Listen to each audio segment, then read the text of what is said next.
की है, लेकिन जो हम लोगों ने मालूम किया है उसके आधार पर दो तीन बातें बड़े विश्वास के साथ कही जा सकती हैं। पहला कि this whole exercise was done for a valid cause, namely removing fake currency, containing terror funding, black marketing, etc. ये पूरी नीति टेरर फंडिंग, फेक करेंसी को रोकने के लिए और आपके money laundering etcetera, black marketing को रोकने के लिए की गई थी। और ये उद्देश्य सही है और गवर्नमेंट ये पॉलिसी डिसीजन ले सकती है, उसको लेने का अधिकार है। दूसरी बात जो कही गई थी कि आरबीआई से कोई कंसल्टेशन नहीं हुआ, बाकी नहीं हुआ, कोर्ट ने उसको भी रिजेक्ट किया और कहा कि आरबीआई से कंसल्टेशन हुआ था। स्वयं आरबीआई ने कोर्ट के सामने अपने वकील के द्वारा हुआ कि एक कंसल्टेशन हुआ था और कोर्ट ने यह भी कहा कि reserve bank of India act के सेक्शन 26(2) में का भी कोई वायलेशन नहीं है। ये इन सम एंड सब्सटेंस, और आपको मालूम है कि कोर्ट ने पूरे डिसीजन मेकिंग प्रोसेस को भी देखने की इच्छा जाहिर की थी, तो सील्ड कवर में वो भी दिया गया था। इसका मतलब यह हुआ कि कोर्ट ने पूरे डिसीजन मेकिंग प्रोसेस को सही पाया। The Honorable Supreme Court, by a majority judgment, found the entire decision-making process to be fair and reasonable. दूसरी बात, कोर्ट ने कहा कि the government has got the right and discretion to undertake economic policy decisions, and those decisions have to be appreciated unless there is something arbitrariness in it. ये जो बात कही गई थी तो कोर्ट ने इसको भी स्वीकारा। एक माननीय न्यायमूर्ति जस्टिस नागरत्ना ने डिसेंटिंग जजमेंट दिया है, लेकिन आपको मैं बताना चाहूं उन्होंने भी क्या कहा है। The policy was well intentioned. I want to seriously emphasise upon that कि इस पॉलिसी की नीयत और नीति ठीक थी। It was well intentioned. उन्होंने कहा है कि 26(2) के अंतर्गत यह नहीं होना चाहिए, आवश्यकता हो तो कानून लाना चाहिए। उनके निर्णय का भी हम सम्मान करते हैं, लेकिन मेजॉरिटी जजमेंट कॉन्स्टिट्यूशन बेंच के 5-1 का मैंने आपको विस्तार से बता दिया।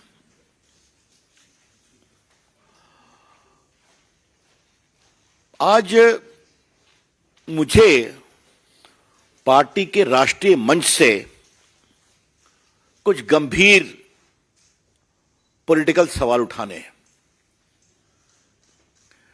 कितना बड़ा तूफान हंगामा खड़ा किया गया था कांग्रेस पार्टी ने डिमोनेटाइजेशन को लेकर के। यह सिर्फ यही नहीं हुआ था, राहुल गांधी विदेश में भी जाते थे तो इसी के बारे में बोलते थे, आपको मालूम है। और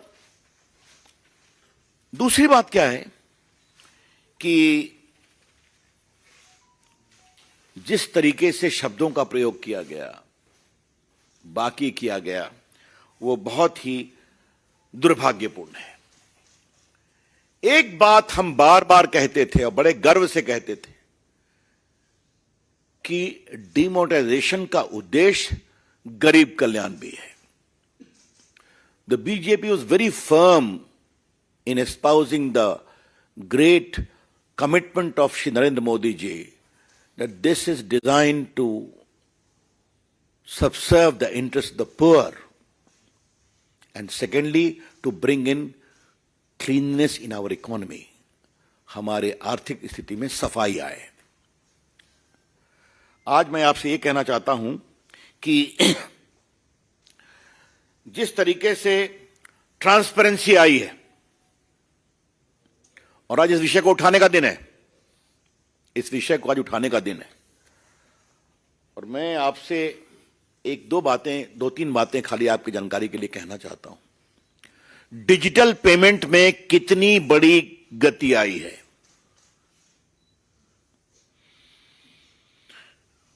अक्टूबर 2022 यानी सिर्फ 1-1.5 महीना पहले भारत में 730 करोड़ डिजिटल ट्रांजैक्शन हुआ, worth 12 lakh crore. Just in October, India recorded a great bumper harvest of digital transactions worth 730 crores, amounting to 12 lakh crore transaction, rupees transaction. इसका मतलब समझा जाता है क्या? आज भारत डिजिटल पेमेंट में दुनिया का एक नेता बना है। भारत का जो पूरा फिनटेक मूवमेंट है, यूपीआई, ये सब आप देखते हैं ना। आज भारत में कितने डिजिटल पेमेंट एप्स आ गए हैं, आपने देखा है ना। आज भारत का गरीब आदमी भी डिजिटल पेमेंट करता है, ऑटो वाला भी डिजिटल पेमेंट एक्सेप्ट करता है। तो ये कैसे हुआ? ये हुआ नोटबंदी के बाद, जो डिजिटाइजेशन ऑफ डिजिटल इंडिया में कंट्री को आगे बढ़ाया गया, ये उसका कारण है। अब मैं आपसे एक बात और कहना चाहता हूं कि 16-17 में लगाया गया था। मैं आपको कुछ 3-4 एग्जाम्पल दूंगा, ज्यादा नहीं दूंगा। 17-18 में, एक साल बाद, देश का टैक्स कलेक्शंस 18% हायर हो गया। It was 10.3 lakh crore the very next year. अब तो और बढ़ा है। आपको जानकर खुशी होगी कि आज देश में टैक्स, इनकम टैक्स देने वालों में करोड़ों की संख्या बढ़ी है।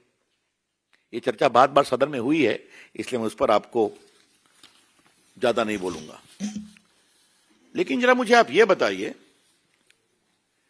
कि नोटबंदी के बाद 2,38,000 फर्जी शेल कंपनियां पकड़ी गई कि नहीं पकड़ी गई? 2,38,000। We would like to emphatically emphasize that 2,38,000 shell companies were caught, transaction stopped after Notebandi became a reality. आपको मालूम है, बेनामी संपत्तियों का जो जब्ती हुई है, आपने देखा होगा, वो मुझे बताने की जरूरत नहीं। मनी लॉन्ड्रिंग में क्या हो रहा है, या मुझे बताने की जरूरत नहीं है। और the most important point I would like to highlight, the informal sector's involvement in the economy has got reduced from 52% to 20%. I repeat, the informal sector component in the economy of India got reduced from 52% to nearly 20%. बाकी आपने कई बातें देखी हैं, मुझे बताने की जरूरत नहीं है। टेररिज्म,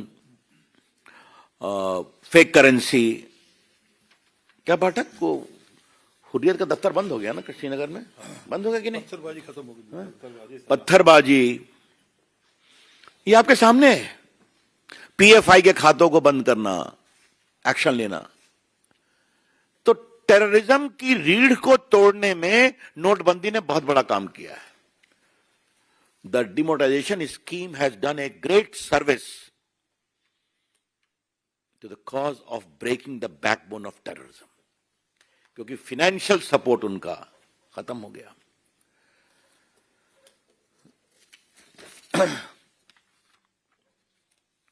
और इसीलिए, if I can put it in a very frank term, demonetization policy is the biggest blow to terrorism. And I say so with full sense of responsibility, because terror funding is integral to terrorism. आतंकवाद को बढ़ाने के लिए आतंकवाद की funding बहुत जरूरी है। और हमने गरीबों की बात कही थी। आज आपने देखा ना कि 2.33 करोड़ बैंक अकाउंट खोले गए हैं गरीबों के। डायरेक्ट बेनिफिट ट्रांसफर में कितना, जनधन अकाउंट में कितना फायदा हुआ, ये सब आपको जानते हैं, मुझे आज इसको विस्तार से बताने की जरूरत नहीं है। कभी होगा तो हम उसकी चर्चा करेंगे।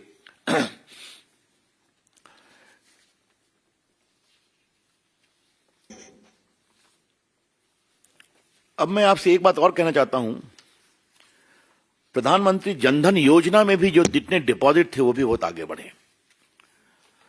तो ये जो हमारे कांग्रेस के बंधु लेड बाय राहुल गांधी बार बार ये हल्ला करते थे, तो कभी आप समझने की कोशिश करते हैं क्या?